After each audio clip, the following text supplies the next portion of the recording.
Lou, thank you very much for providing this interview for our story map. Sure. I'm going to ask you 3 general questions and ask you to respond in order. So what we like to ask people living in Johnson City and working in Johnson City is to comment on the positive so far. The state of New York, as you know, and the university, the municipality, has invested heavily into this area. What do you think the positives are so far?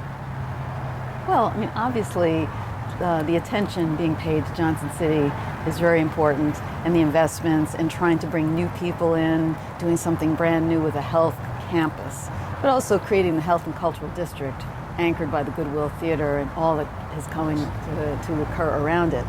So I think there's a lot of promise. I know the businesses are very excited about new traffic on the street, new potential investment coming into those businesses and storefronts. Obviously, as you may know, I represent the city of Binghamton, Vestal, and all of the town of Union. And a lot of attention and time has been paid to the city of Binghamton.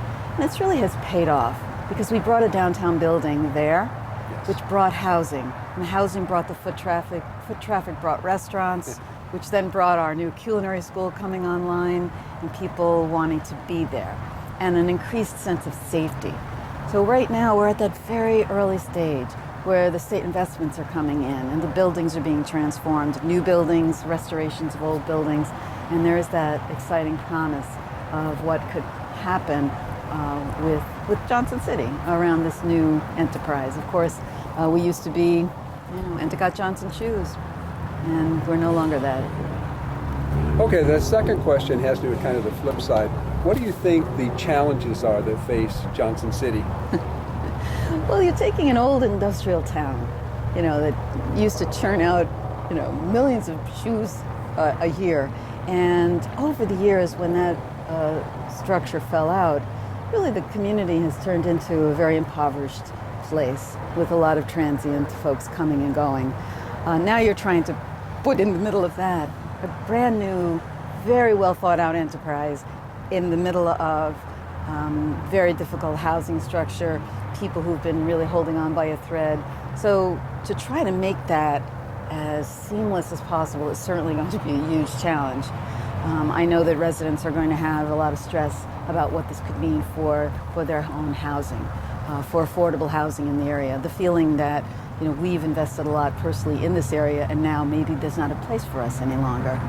And I'm not sure we should just leave it to chance, So I appreciate the way you're documenting this as well as you are to show for future generations and for us in the planning and policy making areas what is actually happening with your overlays and videos.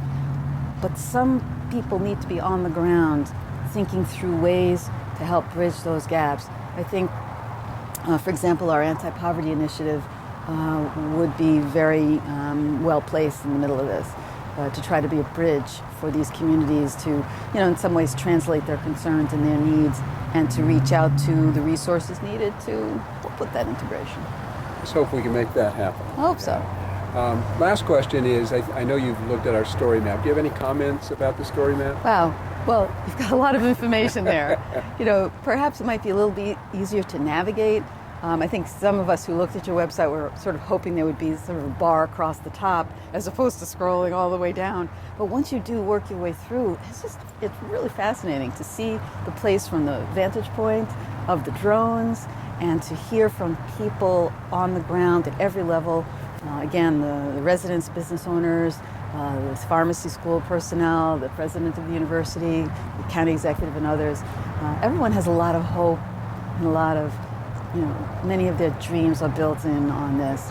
And I've played a role in just making sure that the resources are here and a place like this pagoda to make sure that the original story is preserved.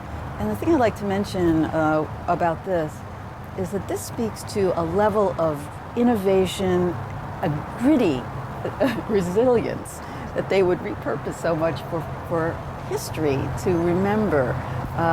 I think we owe it to those people who helped build Johnson City to make sure as we rebuild around this new program that we honor all of the people involved and make sure it's a positive for everybody.